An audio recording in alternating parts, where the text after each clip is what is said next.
Hello everyone. तो इस video में बीपीसीसी 104 स्टैटिस्टिक्स के फर्स्ट चैप्टर को स्टार्ट करेंगे। जो हमारा फर्स्ट चैप्टर वो है इंट्रोडक्शन टू स्टैटिस्टिक्स। कि हमें जो स्टैटिस्टिक्स का फर्स्ट चैप्टर में जो इंट्रोडक्शन है, जो बेसिक्स है, वो हमें पढ़ने की स्टैटिस्टिक्स क्या होता है, इसका क्या नेचर है, क्या डेफिनेशन है, कौन कौन से कंसेप्ट्स होते हैं, कुछ बेसिक कंसेप्ट हैं स्टैटिस्टिक्स के अंदर की। पॉपुलेशन क्या होती है, सैम्पल क्या होता है, पैरामीटर क्या होते हैं, स्टैटिस्टिक्स क्या होते हैं, वेरिएबल्स क्या होते हैं, कौन कौन से वेरिएबल्स होते हैं, स्टैटिस्टिक्स का रिसर्च में क्या यूज़ होता है, साइकोलॉजी में हम स्टैटिस्टिक्स का क्या रोल है, हम क्यों पढ़ते हैं उसको, इस सब चीज़ों के बारे में हम लोग पढ़ेंगे। तो बिना देर लगे स्टार्ट करते हैं। और इस चैप्टर में से 10 मार्क का एक क्वेश्चन 100% आने ही वाला है। तो ये चैप्टर को अच्छे से पढ़ना है। और ये क्वेश्चन भी आ सकता है कि आपको स्टैटिस्टिक्स को डिफाइन करना है कि डिफाइन स्टैटिस्टिक्स, ये 10 मार्क में आ सकता है। डिफरेंशियल स्टैटिस्टिक्स या इन्फ्रेंशियल स्टैटिस्टिक्स का क्वेश्चन इस चैप्टर में से आ सकता है।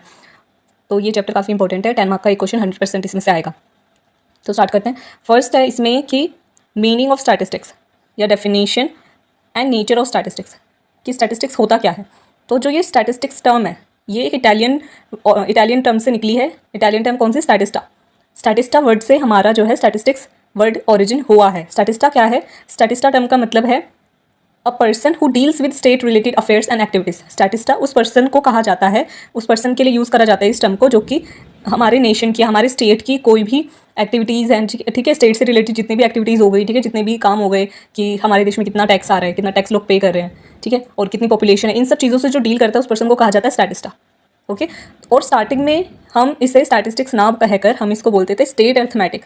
तो शुरुआत में इसका नाम क्या था? शुरुआत में टर्म क्या थी? State arithmetic. स्टेट अर्थमेटिक में हम लोग क्या पढ़ते थे? वो सारे इन्फॉर्मेशन नेशन से रिलेटेड जितनी भी इन्फॉर्मेशन होती थी वो सब हम स्टेट अर्थमेटिक में पढ़ते थे। कौन कौन सी इन्फॉर्मेशन हो गई, जैसे टैक्स रिलेटेड इन्फॉर्मेशन हो गई, वॉर प्लान्स हो गई, ठीक है, और कौन सी हमें नई जो प्लान्स हैं वो हमें अपने कंट्री में जो है लागू करने हैं, ठीक है, कि कोई नई नीति बन रही है तो उसमें कितना पैसा लगेगा, वो सारी चीज़ें हम लोग स्टेट अर्थमेटिक में पढ़ते थे।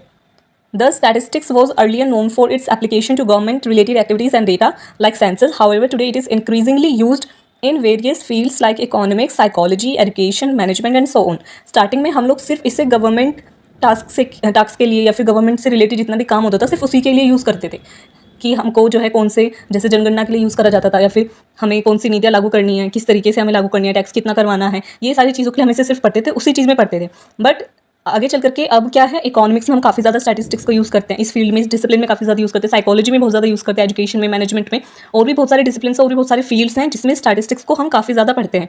तो हम क्या कह सकते हैं कि स्टैटिस्टिक्स को हम कैसे डिस्क्राइब कर सकते हैं? स्टैटिस्टिक्स क्या है? एज ब्रांच और सब field of mathematics that mainly deals with organisation as well as analysis and interpretation of a group of numbers.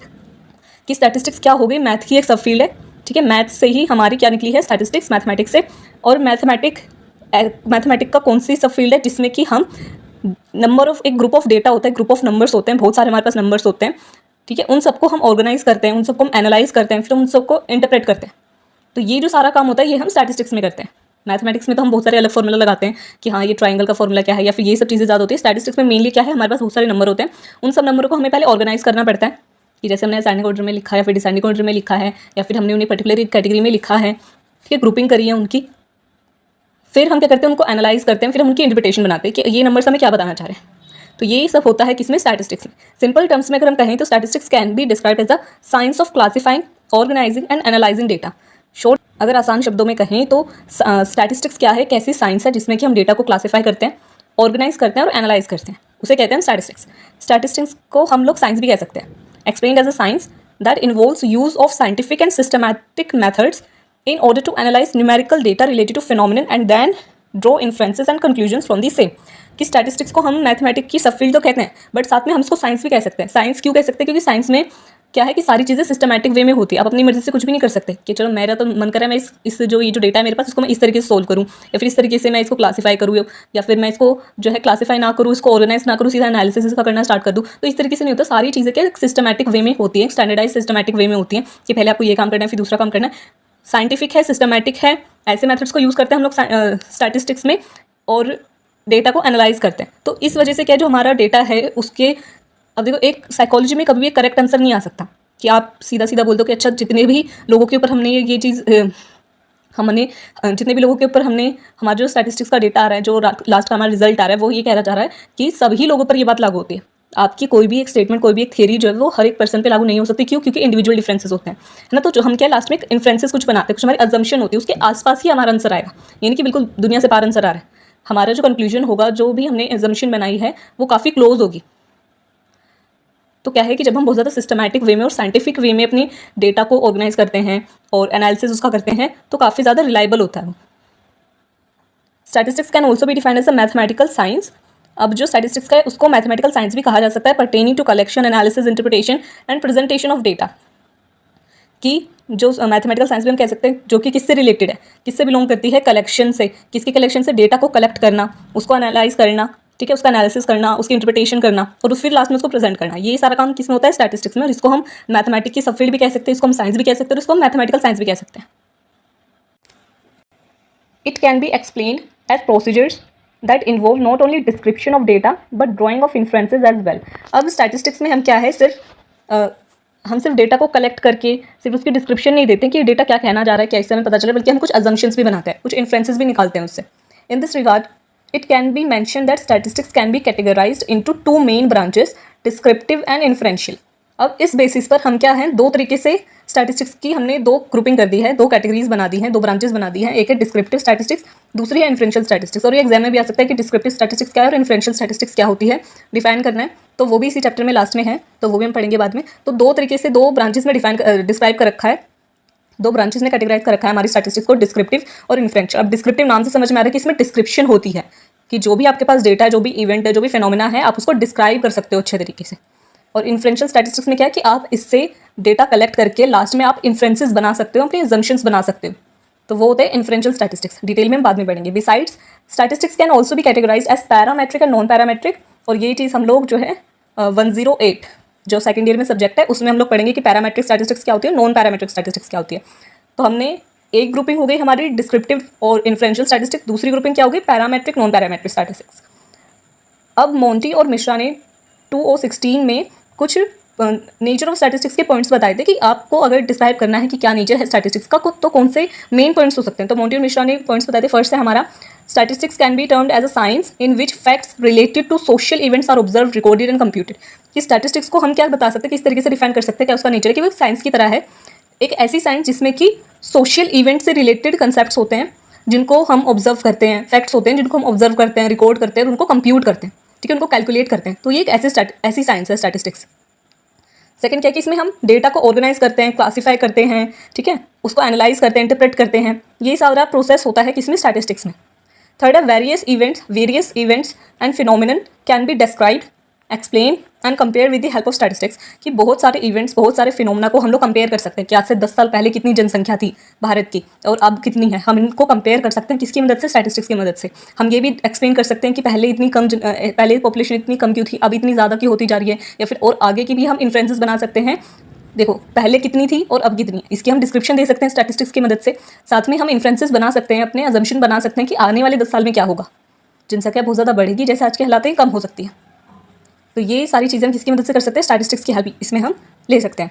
A scientific inquiry can be systematically interpreted and predicted with the help of statistics and in this regard statistics can also help in decision making. कि हम एक scientific inquiry कर सकते हैं statistics की मदद से, हम प्रिडिक्शंस कर सकते हैं, इंटरप्रेट कर सकते हैं सिस्टमैटिक वे में, और हम क्या है फ्यूचर के डिसीजंस भी ले सकते हैं। डिसीजन हम अपना बना सकते हैं कि अच्छा देखो पहले 10 साल पहले या 20 साल पहले इतनी जो है पॉपुलेशन थी, आज इतनी ज़्यादा इंक्रीज़ हो चुकी है, इतनी ज़्यादा बढ़ चुकी है पॉपुलेशन, उसकी वजह से हमें प्रॉब्लम हो रही है। तो ये हमें स्टैटिस्टिक्स से पता चला है और फ्यूचर में और भी ज़्यादा पॉपुलेशन बढ़ सकती है जिसकी वजह से हमें प्रॉब्लम हो सकती है। तो हम आज का डिसीजन ले सकते हैं कि हम इस पर कंट्रोल करें। और ये सारी चीज़ें हम ये सारी इन्फॉर्मेशन हमें किसकी मदद से मिली है, स्टैटिस्टिक्स की मदद से। तो ये सारे कुछ पॉइंट्स थे, ये था हमारा कि स्टैटिस्टिक्स क्या होती है, कैसे आप उसको डिफाइन करोगे और क्या उसका नेचर होता है। तो ये था हमारा स्टैटिस्टिक्स। अब कुछ बेसिक कंसेप्ट्स हैं, कुछ ऐसी टर्म्स होंगी, जैसे कुछ ऐसे कंस्ट्रक्ट्स होंगे जो स्टैटिस्टिक्स में यूज़ करे जाते हैं कि पॉपुलेशन क्या है, सैम्पल क्या है, इन दोनों में डिफरेंस क्या है। तो ये सब हम पढ़ेंगे अब नेक्स्ट टॉपिक में। अब कुछ बेसिक कंसेप्ट्स हैं स्टैटिस्टिक्स में। फर्स्ट क्या है हमारा, पॉपुलेशन। अब पॉपुलेशन वर्ड से क्या मतलब है, इस टर्म का मतलब है कि ग्रुप ऑफ पर्सन्स, ठीक है, ऑब्जेक्ट या एलिमेंट या कोई एनिमल या फिर कोई इवेंट या कोई रिएक्शन जिसके बारे में कि कोई रिसर्चर स्टडी करना चाहता है। जैसे इसको हम एग्जांपल से समझेंगे। मान लो कि रिसर्चर है, वो एक रिसर्च करना चाहता है एडोलेसेंट्स के ऊपर, ठीक है, उसकी स्टडी करना चाहता है, वो एडोलेसेंट्स के ऊपर एक स्टडी करना चाहता है, वो भी न्यू दिल्ली में रहने वाली की। तो जो एडोलेसेंट्स हो गए, पूरी न्यू दिल्ली के जितने भी एडोलेसेंट्स हैं सबके सब क्या हो गए, पॉपुलेशन, ठीक है। अगर मैं बोलूँ कि भाई मेरे को इंडिया के जितने भी इन्फेंट्स हैं, ठीक है, न्यूबॉर्न बेबी जितने भी इन्फेंट्स हैं, मुझे उनके ऊपर स्टडी करनी है। तो पूरी इंडिया में जितने भी इन्फेंट्स हैं वो सब मेरी क्या हो गई, पॉपुलेशन, सिर्फ वो इन्फेंट्स। और सब लोगों को नहीं मैं काउंट करूँगी। अगर मैं बोलूँ कि मैं इंडिया की सिर्फ अडोलेसेंट्स गर्ल्स के ऊपर, फीमेल अडोलेसेंट्स के ऊपर मैं स्टडी करना चाहती हूँ, तो इंडिया के जितने भी अडोलेसेंट्स हो गई उसमें भी जो फीमेल अडोलेसेंट्स हैं, सिर्फ फीमेल अडोलेसेंट्स, वो मेरी हो गई पॉपुलेशन। ठीक है, तो ये हो गया हमारा पॉपुलेशन। अब इसी के अपोजिट क्या है, सैंपल। सैंपल क्या है कि जैसे कि बहुत सारा खाना होता है ना, बहुत सारा खाना डाइनिंग टेबल पे रखा हुआ है, तो आप क्या है, अगर किसी को टेस्ट कराना चाहते हो तो आप थोड़ा थोड़ा सारे खाने में से उठाओगे, एक थाली सजाओगे और उसको टेस्ट करवाओगे, तो उसमें क्या छोटा छोटा आपने सैंपल रखा है, तो पॉपुलेशन क्या हो गया, वो आपका सारा खाना। ठीक है, और उसमें से आप जो थोड़ा थोड़ा टेस्ट करने के लिए उठा रहे हो ताकि आपको पता चल जाए कि पूरा खाना कैसा बना है, तो वो हो गया आपका सैंपल। वही चीज़ है कि पॉपुलेशन क्या हो गई आपका, आप जिसके भी ऊपर आप स्टडी करना चाहते हो। जैसे न्यू दिल्ली के जितने भी एडोलेसेंट्स हैं सबके सब क्या हो गए, मेरी पॉपुलेशन। लेकिन ये चीज़ पॉसिबल नहीं है कि मैं सबके ऊपर जो है अपनी रिसर्च कर सकूं, कि मैं एक एक जो है न्यू दिल्ली के एडोलेसेंट्स को लेकर के उनके ऊपर रिसर्च कर सकूं, उनकी स्टडी कर सकूं। ये चीज़ पॉसिबल नहीं है। तो इसलिए क्या है, मुझे कुछ सैंपल चाहिए जिनके ऊपर मैं रिसर्च करूँ, अपनी स्टडी करूँ, और फिर मैं उस स्टडी को जनरलाइज कर दूँ, कि मैं ये कहूँ कि देखो मैंने हर न्यू दिल्ली के इतने बच्चे थे, ठीक है, न्यू दिल्ली में टोटल मान लो 1000 एडोलेसेंट्स हैं, पॉपुलेशन क्या होगी मेरी 1000, और मेरे को सैंपल कितना, मैं सैंपल कितना उठा रही हूँ, मान लो सैंपल हो गया मेरे 500 बच्चे, ठीक है, तो टोटल जो एडोलेसेंट्स से जो मेरी पॉपुलेशन है वो है 1000, बट मैं सैंपल कितना ले रही हूँ 500। तो ये सैंपल से जब मैं पूरी अपनी रिसर्च करूँगी, स्टडी करूँगी, तो लास्ट में मैं क्या करूँगी कि भाई देखो मैंने 500 स्टूडेंट्स के ऊपर अपनी रिसर्च करी थी, एडोलेसेंट्स के ऊपर रिसर्च करी थी, अब ये जनरलाइज हो चुकी है कि यही रिसर्च बाकी जो ये 1000 एडोलेसेंट्स है सबके ऊपर ये बात लागू होती है। वो 1% हमेशा रहेगा कि इंडिविजुअल डिफरेंसेस तो आते ही हैं, तो ये क्या है कि मैं सबके ऊपर रिसर्च नहीं कर सकती, इसलिए मैं कुछ ही स्टूडेंट्स को उठाऊंगी और उनके ऊपर मैं रिसर्च करूंगी, और फिर जो भी मेरा कंक्लूजन निकल करके आएगा, जो भी मेरा रिजल्ट निकल करके आएगा, उसको जनरलाइज कर दूंगी कि ये जनरल है, कि सबके साथ यही होता है, सब पे ये मेरी रिसर्च लागू हो रही है। तो पॉपुलेशन क्या है, बड़ी टर्म है, और उसके अंदर आता है हमारा सैंपल। ओके, तो पॉपुलेशन क्या हो गया कि वो बड़ी टर्म हो गई जिसके ऊपर हम रिसर्च करना चाहते हैं, कि मैं एडोलेसेंट्स के ऊपर रिसर्च करना चाहती हूँ, तो जितने भी एडोलेसेंट्स हो गए वो सब मेरी क्या हो गए, वो सब हो गए पॉपुलेशन। लेकिन मैं उनमें से सबको नहीं ले सकती हूँ, तो कुछ को मैं उठाती हूँ, कुछ ही को हम लोग लेते हैं जिनके ऊपर हम रिसर्च कर सकते हैं, तो वो हो जाता है हमारा सैंपल। अब जो पॉपुलेशन है वो फाइनाइट भी हो सकते हैं, इनफाइनाइट भी हो सकते हैं नेचर में। फाइनाइट क्या होगी, जिसको कि हम भाई काउंट कर सकते हैं, ठीक है, और इनफाइनाइट क्या होगी, जिसको गिना भी नहीं जा सकता, जो अनगिनत है। जैसे फाइनाइट का एग्जांपल है, population is number of students in a school who have failed in mathematics, कि मेरी पॉपुलेशन क्या है कि मेरे को स्टडी करनी है उन स्टूडेंट्स पर, कोई एक स्कूल है, उस स्कूल में जितने भी स्टूडेंट्स मैथ्स में फेल हुए हैं मुझे उनके ऊपर स्टडी करनी है, तो वो हो गया मेरा पॉपुलेशन। ठीक है, इनफाइनाइट पॉपुलेशन वो हो गए मेरी फाइनाइट पॉपुलेशन, वो स्टूडेंट्स जो भी स्कूल में हैं, ठीक है, और मैथ्स में फेल हुए हैं, वो सब हो गए मेरी फाइनाइट पॉपुलेशन। इनफाइनाइट पॉपुलेशन क्या हो गए कि मैं रिसर्च करना चाहती हूँ आसमान में कितने तारे हैं, तो ये इनफाइनाइट है।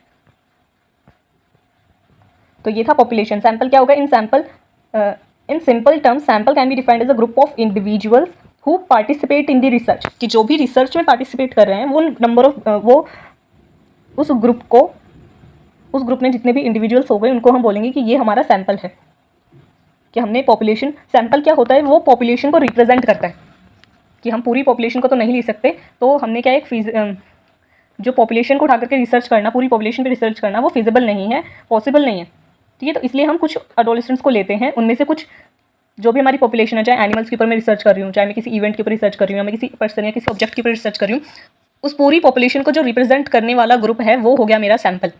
The researcher will take sample from the population to take another example in a cold drink factory, कि यहाँ पे एक दूसरा एग्जाम्पल भी दिया हुआ है कि कोल्ड ड्रिंक फैक्ट्री है जिसमें क्वालिटी इंस्पेक्टर आया हुआ है और वो क्वालिटी चेक करना चाहता है सब कोल्ड ड्रिंक्स की। तो वो जितनी भी कोल्ड ड्रिंक्स है वो सबको तो नहीं पिएगा ना, सबको तो टेस्ट करेगा नहीं बैठ करके, उसके लिए बहुत ज़्यादा मतलब ये चीज़ पॉसिबल नहीं है, ठीक है। तो अब वो इंस्पेक्टर क्या करेगा कि भाई वो कुछ टेस्ट के लिए बोटल्स उठाएगा, रैंडमली किसी को भी सिलेक्ट कर लेगा और उन बोटल्स को ही वो टेस्ट करेगा, तो वो सारी जो कोल्ड ड्रिंक्स हो गई वो क्या हो गया सैंपल, और पूरी फैक्ट्री की जितनी भी कोल्ड ड्रिंक्स है वो हो गई पॉपुलेशन, जिसमें सब आ गया। और जो उसने कुछ रैंडम बोटल्स उठाई हैं कोल्ड ड्रिंक की, वो हो गई उसकी सैंपल, जिनके बेसिस पर वो जनरलाइजेशन करेगा कि हाँ ये कोल्ड ड्रिंक की क्वालिटी अच्छी है या ख़राब है, वो सबके लिए जनरलाइज कर देगा।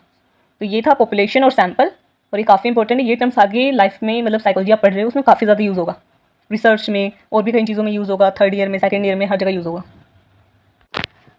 अब यहाँ पे ये जो टेबल है इसमें कुछ सैम्पलिंग टेक्निक्स बताई हुई है। सैम्पलिंग टेक्निक्स क्या, जैसे हमने पढ़ा कि जो हमारी पॉपुलेशन होती है वो बड़ी एक टर्म है, ठीक है, और हम पूरी पॉपुलेशन पे तो रिसर्च नहीं कर सकते, इस वजह से हम कुछ सैंपल उठाते हैं। बट वो जो सैंपल है वो पूरी पॉपुलेशन को रिप्रेजेंट कर रहा है। कि मान लो मैं एडोलेसेंट्स पे रिसर्च करना चाह रही हूँ कि न्यू दिल्ली के जितने भी एडोलेसेंट्स हैं, मान लो मैंने सिर्फ लड़के ले लिए अपनी रिसर्च में, तो क्या मैं जो भी मेरा रिसर्च का रिजल्ट होगा वो लड़कियों के लिए एप्लीकेबल होगा? उनके ऊपर जनरलाइजेशन हो सकती है? नहीं हो सकती। क्यों? क्योंकि भाई उसमें तो रिसर्च में मेरा जो सैंपल था उसमें फीमेल्स थी ही नहीं, फीमेल एडोलेसेंट्स थी ही नहीं, जबकि जो मेरी रिसर्च थी वो सिर्फ एडोलेसेंट्स पर थी। ऐसा कुछ नहीं था वो सिर्फ मेल एडोलेसेंट्स पर, वो एडोलेसेंट्स पर थी। तो जितने भी एडोलेसेंट्स हैं, चाहे वो किसी भी जेंडर से बिलोंग करते हो, सब उसके अंदर आते हैं। तो मेरा सैंपल ऐसा होना चाहिए जिसमें मेल भी हो, फीमेल भी हो, दूसरे जो जेंडर है वो भी आते हो, सब आते हो, तब जाकर के मेरी जो रिसर्च है, वो रिसर्च का जो रिजल्ट है उसको हम कह सकते हैं कि हाँ वो रिलायबल है, एक अच्छा रिजल्ट है। वो सैंपल भी हम उसको तभी अच्छा मानेंगे। तो ऐसा सैंपल होने के लिए, या फिर मैं मान लो मैं रिसर्च करना चाहती हूँ और मैं किसी स्कूल के स्टूडेंट्स पे रिसर्च कर रही हूँ, और मान लो स्कूल में कोई मेरे रिलेटिव्स रहते हैं या फिर जिनको मैं जानती हूँ, मैं सिर्फ उन लोगों को उठा रही हूँ अपनी रिसर्च में, तो वो भी क्या है, एक अच्छी सैंपल वो नहीं बनेगा। तो सैंपल अच्छा होना चाहिए कि वो सैंपल हमारी पूरी पॉपुलेशन को अच्छे से रिप्रेजेंट करे। तो उसकी कुछ टेक्निक है। सैम्पलिंग भी दो तरीके की होती है, probability sampling, non probability sampling. वैसे ये एग्जाम्पल, ये जब अगर क्वेश्चन आता है कि आपको कुछ बेसिक कंसेप्ट बताने स्टैटिस्टिक्स के, तो आपको जो है पॉपुलेशन को डिफाइन करना है। पॉपुलेशन क्या होता है एग्जाम्पल देकर के समझाना है। सैंपल आपको डिफाइन करना है, सैंपल क्या होता है उसका कुछ एक या दो एग्जाम्पल आप लिख दो, बहुत हो जाएगा। ज़रूरी नहीं है कि आपको ये लिख करके, ये जो टेबल है कि नॉन प्रोबेबिलिटी सैम्पलिंग होती है, प्रोबेबिलिटी सैम्पलिंग होती है, ये आपको याद नहीं होता है, कोई बात नहीं, रहने देना, आगे आप लिख देना, ये चार्ट बनाने की जरूरत नहीं है, ये वैसे भी सेकेंड ईयर में आप पढ़ोगी आगे चल के। तो प्रोबेबिलिटी सैम्पलिंग के कुछ मेथड्स यहाँ पे लिखे हुए हैं। Simple random sampling, systematic random sampling, stratified random sampling, cluster sampling, multi stage sampling और नॉन प्रोबेबिलिटी के भी कुछ सैम्पलिंग मेथड्स लिखे हुए हैं, टेक्निक्स लिखे हुए हैं कि इनका यूज़ करके हम लोग सैंपल अपना ले सकते हैं, पॉपुलेशन से हम सैंपल निकाल सकते हैं। अब नेक्स्ट जो टर्म आ जाती है वो है पैरामीटर। अब पैरामीटर क्या है? Parameter can be termed as a value that provides information about the population that is investigated in the research. अब पैरामीटर क्या है कि जो भी पैरामीटर एक ऐसी वैल्यू है, पैरामीटर एक ऐसी वैल्यू जो हमें पॉपुलेशन के बारे में इंफॉर्मेशन देता है। जैसे पॉपुलेशन थी और सैंपल था, वैसे ही पैरामीटर हो गया पॉपुलेशन के लिए और सैंपल के लिए हो गया हमारा स्टैटिस्टिक। तो पैरामीटर क्या है? हमें इंफॉर्मेशन देता है किसके रिगार्डिंग? पॉपुलेशन के regarding. It can be described as a measure of population and refers to indices of a central value, depression, correlation and so on of all the individuals of a population. अब यहाँ पे इसको example से समझते हैं कि कोई एक रिसर्चर है, वो एक mean weight of newly born infants in India, कि भाई अब जो है ना यहाँ पर क्या बहुत बड़े लेवल पे रिसर्च हो रही है। जैसे अगर किसी को इंडिया की जो है पॉपुलेशन पता करनी है तो वो सैंपल तो नहीं उठाएगा ना, उसको पूरे इंडिया पर ही सबके जो पॉपुलेशन है वो उसे काउंट करनी पड़ेगी। तो वहाँ पे उसको स्टैटिस्टिक्स जो है वो उसको जो पूरा काम है, या फिर पूरे कि कितने बच्चे बोर्न हुए हैं, ठीक है, कितने न्यूबॉर्न बेबीज़ हुए हैं पूरे इंडिया में किसी पर्टिकुलर ईयर में, तो वो अगर काउंट करना है तो उसको पूरे इंडिया में ही करना पड़ेगा, वहाँ पे वो सैंपल नहीं उठाएगा। तो वहाँ पे वो पॉपुलेशन के ऊपर ही काम हो रहा है। तो वहाँ पर हम लोग पैरामीटर का यूज़ करेंगे कि मान लो एक रिसर्च है, एक रिसर्चर है, वो रिसर्च करना चाहता है न्यूबॉर्न बेबी, जो न्यूबॉर्न इन्फेंट्स हैं इंडिया में, मान लो 2024 में कितने न्यूबॉर्न बेबीज़ का वेट क्या है, एक मीन वेट निकालना है, यानी कि एवरेज निकालना है। सभी न्यूबॉर्न बेबीज़ का जो इन्फेंट्स है उनका कितना एवरेज वेट आता है, इसके ऊपर रिसर्च करी जा रही है। तो यहाँ पर हम क्या है, पॉपुलेशन ही उठाएंगे, यहाँ पर हम सैंपल नहीं लेंगे, यहाँ पर हम पॉपुलेशन उठाएंगे और उनका मीन निकाल लेंगे कि क्या मीन आया है। तो यहाँ पर जो भी हम टेक्निक्स यूज़ करेंगे, this can be termed as parameter at it describes the weight of all newborn infants in India in a given year. तो यहाँ पे जो वो मीन वेट आएगा ना, वो उसको हम पैरामीटर बोलेंगे कि भाई जो पूरे पॉपुलेशन के ऊपर जब कोई रिसर्च करी जा रही है, पूरी पॉपुलेशन के ऊपर, यहाँ पे सैंपल नहीं उठा रहे, यहाँ पे हम पूरी पॉपुलेशन ले रहे हैं, तो पॉपुलेशन का जो भी रिजल्ट आएगा या फिर जो भी नंबर होगा, जो भी ऐसी टर्म, जो भी वैल्यू है ऐसी जो कि हमें इन्फॉर्मेशन दे रही है पॉपुलेशन के रिगार्डिंग किसी रिसर्च में, उसको हम बोलेंगे पैरामीटर। अब यहाँ पे क्या स्टैटिस्टिक्स क्या हो गया, अब पॉपुलेशन के लिए क्या है पैरामीटर, वैसे ही सैंपल के लिए क्या है हमारे पास, सैंपल के लिए मेजरिंग के लिए हमारे पास है statistic. Thus the researcher will measure the weight of say 500 newly born infants in a given year and work out a mean weight. This mean weight can be termed as statistic. तो यहाँ पे statistics में क्या है कि अब क्या हम एक एवरेज पे कर रहे हैं कि हमने पूरे इंडिया के जो न्यूली बॉर्न इन्फेंट्स हैं उनके वेट क्यों नहीं देख रहे हैं, हमने एक सैंपल ले लिया, 500 बच्चे ले लिए, ठीक है, 500 का हम वेट निकाल रहे हैं और उनका एवरेज निकाल रहे हैं। तो वो जो लास्ट में वैल्यू आएगी, जो हमारा मीन वेट आएगा, जो मीन निकल करके आएगा, एवरेज निकल करके आएगा, वो हो गया हमारा स्टैटिस्टिक, क्योंकि हम सैंपल के ऊपर कर रहे हैं। यानी कि जब हम पूरी पॉपुलेशन को एक साथ ले रहे हैं और उसका जो भी हमारा हम मीन निकाल रहे हैं, मीडियन निकाल रहे हैं, मोड निकाल रहे हैं, या फिर कुछ भी हम करने की कोशिश कर रहे हैं, वहाँ पे कोई भी हमारा जो मेथड हम लगा रहे हैं उधर अपनी रिसर्च का कंक्लूजन निकालने के लिए, रिजल्ट निकालने के लिए, तो वहाँ पर हो गया, उसको हम बोलेंगे पैरामीटर, वो जो वैल्यू निकल करके आएगी। अगर हम यही चीज़ सैंपल पे कर रहे हैं कि हमने हमारी पॉपुलेशन थी पूरी इंडिया के बच्चे, लेकिन हमने हर स्टेट से 4-4, 2-2, 5-5 जो है बच्चे ले लिए जो कि पूरी इंडिया को रिप्रेजेंट करेंगे, और उनके ऊपर हमने रिसर्च करी, तो वहाँ पे जो भी हमारा मीन, मीडियन, मोड या फिर कोरिलेशन या फिर स्टैटिस्टिक्स जो भी हम सारी लगा रहे हैं, तो वहाँ पे जो वैल्यू निकल करके आएगी वो होगी हमारी स्टैटिस्टिक। तो ये था पॉपुलेशन, सैम्पल, पैरामीटर, स्टैटिस्टिक, कुछ मेन बेसिक कंसेप्ट्स जो स्टैटिस्टिक्स में काफ़ी ज़्यादा यूज़ होते हैं। अब यहाँ पे क्या एक चार्ट है जिसमें कुछ सिंबल्स है, जैसे कि यहाँ पे लिखा है मेजर्स कुछ लिखे हुए हैं, मीन, स्टैंडर्ड डेविएशन, वेरिएंस। जैसे मीन, मीडियन, मोड होता है वैसे एक स्टैंडर्ड डेविएशन होता है, मेथड होता है, एक वेरिएंस होता है, ये आपने शायद 9th में पढ़ा होगा। तो पैरामीटर में हम कौन सी जो है सिंबल्स का यूज़ करते हैं, म्यू का। स्टैटिस्टिक्स में हम क्या यूज़ करते हैं, एक्स बार। पैरामीटर में स्टैंडर्ड डेविएशन जब हम निकालते हैं तो उसको हम किससे डिनोट करते हैं, सिग्मा से। स्टैटिस्टिक में जब हम सैंपल के ऊपर करते हैं और फिर हम स्टैंडर्ड डेविएशन निकाल रहे हो सैंपल का, तो उसको हम डिनोट करेंगे एस से, ठीक है, स्मॉल एस से। अब हम जब वेरिएंस निकालते हैं पैरामीटर पे, यानी कि हमने पॉपुलेशन ली, ठीक है, हमने पूरे इंडिया के बच्चे लिए हैं, जितने भी एडोलेसेंट्स हैं मालूम, हमने पूरे इंडिया के एडोलेसेंट्स पे रिसर्च करी है, तो वहाँ पर हमने सैंपल तो लिया नहीं है, तो वहाँ पर हम उस पूरे जो इंडिया की पॉपुलेशन है, एडोलेसेंट्स की पॉपुलेशन है, उसके हम वेरिएंस निकालना चाह रहे हैं, तो उसको हम डिनोट करेंगे सिग्मा स्क्वायर से। और यही चीज़ मान लो मैंने पूरे इंडिया के बच्चे ना लेते हुए कुछ ही स्टेट्स के बच्चे लिए, टोटल हमारा हो गया था, मान लो मैंने 29 मैंने बच्चे ले लिए, ठीक है, टोटल 500 थे, मैंने 29 ले लिए, ठीक है, 500 मेरी पॉपुलेशन थी और 29 मैंने अपना सैंपल निकाला। तो वो 29 स्टूडेंट्स का, अगर 29 एडोलेसेंट्स का अगर मैं वेरिएंस निकालना चाहती हूँ, उसको मैं डिनोट करूँगी एस स्क्वायर से। तो ये कुछ सिंबल्स हैं जो लिखे हुए हैं, अगर आपको याद रह जाता तो आप एग्जाम में लिख सकते हो, अच्छी बात है। नहीं रहता तो आपको सिर्फ ये डिफाइन करना है कि पॉपुलेशन क्या होता है, एग्जाम्पल जरूर देने हैं, सैंपल क्या होता है उसका एग्जाम्पल जरूर देना है, पैरामीटर क्या होता है और स्टैटिस्टिक्स क्या होता है, ये आपको जरूर बताना। लास्ट है इसमें जो कंसेप्ट है वो है वेरिएबल्स क्या होते हैं। अब लास्ट जो कंसेप्ट है हमारा वो है वेरिएबल्स। अब वेरिएबल्स क्या होते हैं कि variables means that something that varies, कि वो चीज़, कुछ भी ऐसी चीज़ जो कि वेरी कर सके, ठीक है, जो कि चेंज हो सके, जिसके नंबर में कुछ चेंज आ सके। जैसे फ़ैन की स्पीड होती है, अब जो स्पीड है उसको हम चेंज कर सकते हैं, है ना, उसको हम स्लो भी कर सकते हैं, फास्ट भी कर सकते हैं, मीडियम भी कर सकते हैं। तो ये क्या होगी कि ये जो हमारा हमने जो वेरिएबल लिया था अपना, कि हमने स्पीड उठाई थी, तो स्पीड क्या वेरी कर सकते हैं, चेंज कर सकते हैं। लाइट को भी हम चेंज कर सकते हैं, डिम, मॉडरेट और ज़्यादा ब्राइट, ठीक है, ब्राइट हमने कर दी, तो यहाँ भी क्या है वेरिएबल होगा कि हमने कुछ चेंजेस कर सकते हैं। तो कोई भी ऐसी चीज़ जो कि चेंज कर सकते हैं, वेरी कर सकती है, उसकी वैल्यूज़ वेरी कर सकती है, उसको हम बोलते हैं वेरिएबल। कि मान लो कि हमको कोई स्टडी करनी है इमोशनल इंटेलिजेंस के ऊपर और सेल्फ एस्टीम के ऊपर एडोलेसेंट्स में, कि हम एक रिसर्च कर रहे हैं इंडिया में एडोलेसेंट्स के ऊपर। अब एडोलेसेंट्स के ऊपर हम क्या रिसर्च कर रहे हैं, उनकी फिजिकल हेल्थ के ऊपर भी कर सकते हैं, उनकी एकेडमिक सक्सेस के ऊपर भी कर सकते हैं। हमने कौन सा टॉपिक उठाया, तो हमने 2 वेरिएबल्स लिए हैं, इमोशनल इंटेलिजेंस और सेल्फ एस्टीम, कि एडोलेसेंट्स में इमोशनल इंटेलिजेंस क्या है और सेल्फ एस्टीम क्या है, ये एग्जाम्पल है, ठीक है। तो यहाँ पे जो इमोशनल इंटेलिजेंस ये एक वेरिएबल है और सेल्फ एस्टीम ये एक दूसरा वेरिएबल है। ये 2 वेरिएबल है जिसमें हर पर्सन में कुछ ना कुछ चेंजेस होंगे। Emotional intelligence can be high और लो। अब इमोशनल इंटेलिजेंस हाई हो सकती है, लो हो सकते हैं, तो वेरी कर रहा है। सेल्फ एस्टीम भी कर सकती है कि सेल्फ एस्टीम भी हाई हो सकती है किसी पर्सन की बहुत ज़्यादा लो हो सकती है। तो यहाँ पे नंबर्स बहुत सारे आ सकते हैं हमारे पास। तो वेरिएबल क्या हुए, जो चीज़ वेरी कर सकते हैं। साइकोलॉजी के भी हमने टर्म्स, कंसेप्ट्स, कंस्ट्रक्ट्स देख लिए कि इमोशनल इंटेलिजेंस एक वेरिएबल हो सकता है, सेल्फ एस्टीम भी एक वेरिएबल हो सकता है, क्योंकि इसमें भी नंबर्स में चेंजेस आ सकते हैं। अब टाइप्स ऑफ वेरिएबल्स क्या होते हैं, ये आप अभी एक बार समझ लोगे, आपके 2-3 साल की या फिर साइकोलॉजी में आगे मास्टर्स भी किसी को करने, सारी टेंशन खत्म हो जाएगी, क्योंकि ये हर साल आते हैं। तो पहला है कि टाइप्स ऑफ वेरिएबल्स में इंडिपेंडेंट वेरिएबल यानी IV। इंडिपेंडेंट वेरिएबल क्या होता है, इंडिपेंडेंट वेरिएबल वो होता है जिसको कि रिसर्चर मैनिपुलेट कर सकता है, कि मैं अगर किसी के ऊपर रिसर्च कर रही हूँ तो मैं जो वो वेरिएबल है उसमें कुछ चेंज कर सकूँ।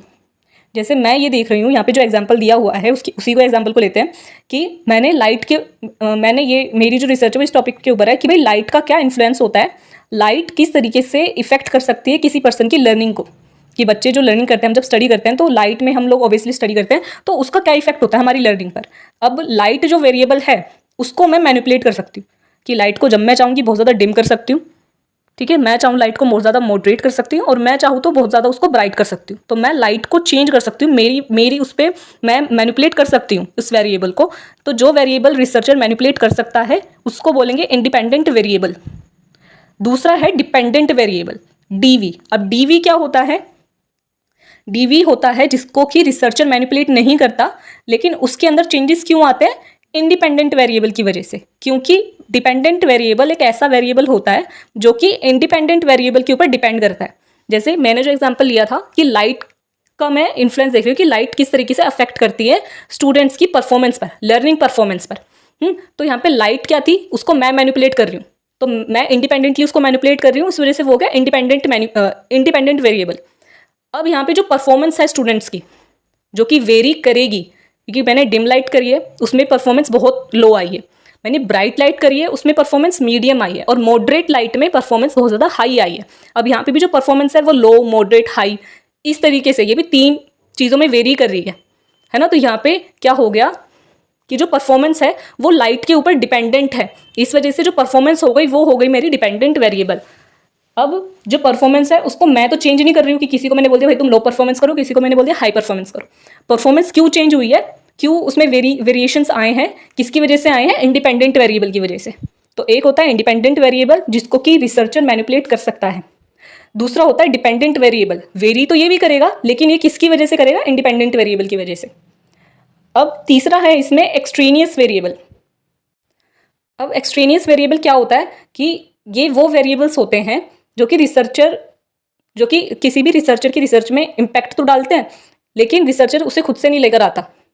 जैसे कि यहाँ पे मैंने सिलेक्ट करा था कि मैं लाइट का इन्फ्लुएंस देखूंगी कि लाइट किस तरीके से वेरिएशंस लेकर के आती है परफॉर्मेंस में, ठीक है। तो यहाँ पे क्या चीज़ से हमारे पास लाइट थी और दूसरा था हमारे पास परफॉर्मेंस, लेकिन सिर्फ हमारी जो परफॉर्मेंस होती है वो सिर्फ लाइट के ऊपर डिपेंड तो नहीं होती ना। मान लो आप कहीं पर बैठ करके पढ़ रहे हो, उधर बहुत ज़्यादा शोर है, ठीक है, बाहर से बहुत ज़्यादा शोर आ रहा है, तो हो सकता है कि उस शोर की वजह से आपकी परफॉर्मेंस खराब हुई हो, लाइट की वजह से ना हुई हो। तो एक्सट्रेनियस वेरिएबल्स वो वेरिएबल्स होते हैं जो कि IV और DV के बीच का जो रिलेशनशिप है उसको चेंज कर सकते हैं।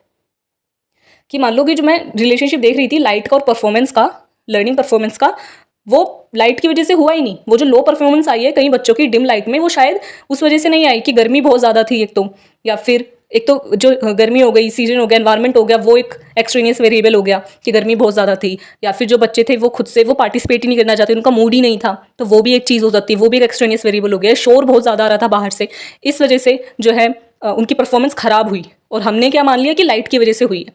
तो एक्सट्रेनियस वेरिएबल्स वो वेरिएबल होते हैं जो कि बाहर से, यानी एक्सट्रेनियस यानी कि आउटर साइड से, बाहर से इन्फ्लुएंस कर रहे हैं, इम्पैक्ट डाल रहे हैं, इंटरफेयर कर रहे हैं हमारे IV और DV के बीच में। IV क्या, independent variable, DV dependent variable. इन दोनों के बीच में जो इंटरफेयर कर रहे हैं उनको हम बोलते हैं एक्सट्रेनियस वेरिएबल। अब है इसमें नेक्स्ट फोर्थ क्वांटिटेटिव वेरिएबल। जैसे नाम से समझ में आ रहा है क्वांटिटेटिव, जिसको हम काउंट कर सकते हैं, नंबर्स में हम काउंट कर सकते हैं, न्यूमेरिकल होते हैं, उनको क्वांटिटेटिव वेरिएबल बोलते हैं। जैसे इंटेलिजेंस का IQ एक निकल करके आ सकता है, वेट नंबर्स में हम काउंट कर सकते हैं, हाइट को हम काउंट कर सकते हैं। तो ये सब हो गए क्वांटिटेटिव वेरिएबल। फिर हो गए क्वालिटेटिव वेरिएबल, जिनको कि हम लोग क्वालिटी मतलब उनको हम नंबर्स में ना डाल सकें। जैसे कौन से वेरिएबल्स हो गए जिनको हम नंबर में नहीं डाल सकते बट हम कैटेगरीज बना देते हैं, जैसे जेंडर। अब जेंडर क्या है, जेंडर हमारा वेरिएबल है, इसकी भी 2 वेरिएशंस हो सकते हैं कि हम मेल और फीमेल में इसको कैटेगराइज कर सकते हैं। जेंडर हो गया सोशियो इकोनॉमिक स्टेटस, कि हाई सोशियो इकोनॉमिक स्टेटस है या लो इकोनॉमिक सोशियो स्टेटस है, लेकिन हम इसको नंबर में नहीं डाल सकते। जेंडर आप काउंट नहीं कर सकते, मतलब जेंडर यहाँ पे काउंट करने का मतलब ये नहीं कि कितनी फीमेल्स और कितने मेल्स है। जेंडर अपने आप में काउंट नहीं हो सकता कि कौन कितना फीमेल है कौन कितना मेल है, ये चीज़ हम नहीं काउंट करते हैं। रिलीजन को आप काउंट नहीं कर सकते, ये कुछ ऐसे वेरिएबल्स हैं, लेकिन रिलीजन को आप काउंट ही नहीं कर सकते हो। यहाँ पे ये मतलब नहीं कि कितने रिलीजन होते हैं, रिलीजन जैसे वेट है, कितना वेट है आप काउंट कर सकते हो, रिलीजन को कितना रिलीजियस है, या फिर आप रिलीजन को, कास्ट को और जेंडर को, सोशियो इकोनॉमिक स्टेटस को या कास्ट को, इन सब चीज़ों को आप क्वांटिफाई नहीं कर सकते। ये क्वालिटेटिव है नेचर में, इनको आप कैटेगरीज में डाल सकते हो, लेकिन अब जो है काउंट नहीं कर सकते। तो ये सब हो जाते हैं आपके क्वालिटेटिव वेरिएबल। अब यहाँ पर है कंटिन्यूस वेरिएबल। कंटिन्यूस वेरिएबल्स कौन से वेरिएबल्स होते हैं, वो वेरिएबल्स जो कंटिन्यूस हो नेचर में, जैसे कि कंटिन्यूस मतलब यानी जो हमेशा लगातार बढ़ते रहे। जैसे कि यहाँ पर वेट है, अब वेट को हम जैसे यहाँ पे लिखा 56 kg.98, यहाँ पे पॉइंट्स में भी आंसर आ रहा है, बिल्कुल कंटिन्यूस में। जैसे एज हो गई 2 years 5 months, है ना, या फिर 2 years 1 day भी हम बोल सकते हैं, 2 years 3 months भी हम लोग बोल सकते हैं। तो ये एक कंटिन्यूस में है कि 4 के बाद 5 भी आएगा, फिर 4.1 हो सकता है, 4.2 हो सकता है, इस तरीके से कंटिन्यूस में हो। और लास्ट क्या है, डिस्क्रीट वेरिएबल। डिसकंटिन्यूस वेरिएबल है डिस्क्रीट वेरिएबल, जिनको कि आप इंटीजर्स, वो ऐसे नंबर्स, वो ऐसे वेरिएबल्स जिनको कि आप जो है इस तरीके से कंटिन्यूस में नहीं दिखा सकते। जैसे नंबर ऑफ चिल्ड्रन, अब आपके घर में आप कितने भाई बहन हो, आप ये तो नहीं बोलोगे ना भाई हम 2.5 भाई बहन हैं, या फिर हम 2.5 भाई बहन हैं, या फिर हम 3.4 भाई बहन हैं। आप सीधा एक क्लियर नंबर बताओगे कि भाई हम 2 भाई बहन हैं या 3 भाई बहन हैं। या फिर हमारी रिसर्च में कितने हमने पार्टिसिपेंट्स लिया, आप बोलोगे 50 पार्टिसिपेंट्स या 20 पार्टिसिपेंट्स है, और 29.5 पार्टिसिपेंट्स नहीं बताओगे, है ना, या फिर नंबर ऑफ टू व्हीलर्स कितने हैं। अब नंबर ऑफ टू व्हीलर्स क्या बताओगे कि आप 10 टू व्हीलर्स है मेरे पास, या फिर हमारे घर में जो है एक ही टू व्हीलर है ना, तो आप क्या है उसको कंटिन्यूस में कि 1.5 3.5 इस तरीके से आप नहीं दिखा सकते। जैसे यहाँ पे वेट को हम बता सकते हैं कि हाँ मेरा 59 kg या फिर 20 kg, या फिर ये जो मेरे पास सामान है ये इतने kgs का है, मैं पूरा एक एक्यूरेट बता सकती हूँ कि कितने पॉइंट्स में, वो कंटिन्यूस हो गया। एज कोई बता सकता है कि हाँ उसकी 3.5 एज है, ठीक है, 3.5 मतलब 3 years 5 months, ये आप बता सकते हो। लेकिन डिस्क्रीट वेरिएबल वो क्या वेरिएबल हो गए जिनको कि आप करेक्ट एक सिंगल नंबर में दोगे, एक सिंगल नंबर में बताओगे कि हम 2 भाई बहन हैं, मेरी रिसर्च में 20 पार्टिसिपेंट्स है, हमारे घर में 3 टू व्हीलर्स हैं और एक 1 व्हीलर है, एक 4 व्हीलर है। मतलब डिस्क्रीट वेरिएबल में वो आ गए जिसमें आप एक करेक्ट एक ही इंटीजर आप बताओगे। तो ये थे हमारे वेरिएबल्स और types of variables. I hope कि सारी चीज़ें आपको अच्छे से समझ में आई हो। अगर कोई भी डाउट रहता है, कोई भी आपकी क्वेरी रहती है, आप कमेंट सेक्शन में लिख करके बता सकते हैं। साथ में आप टेलीग्राम पर भी मुझसे पूछ सकते हैं। और अगर वीडियो अच्छी लगी हो, वीडियो पे अब तक बने हुए, तो प्लीज़ वीडियो को लाइक कर देना, चैनल को सब्सक्राइब कर देना, ज़्यादा से ज़्यादा अपने फ्रेंड के साथ शेयर करना ताकि उनकी भी हेल्प हो सके। और कोई भी क्वेरी आप मुझसे पूछ सकते हैं। और मिलते हैं नेक्स्ट वीडियो में।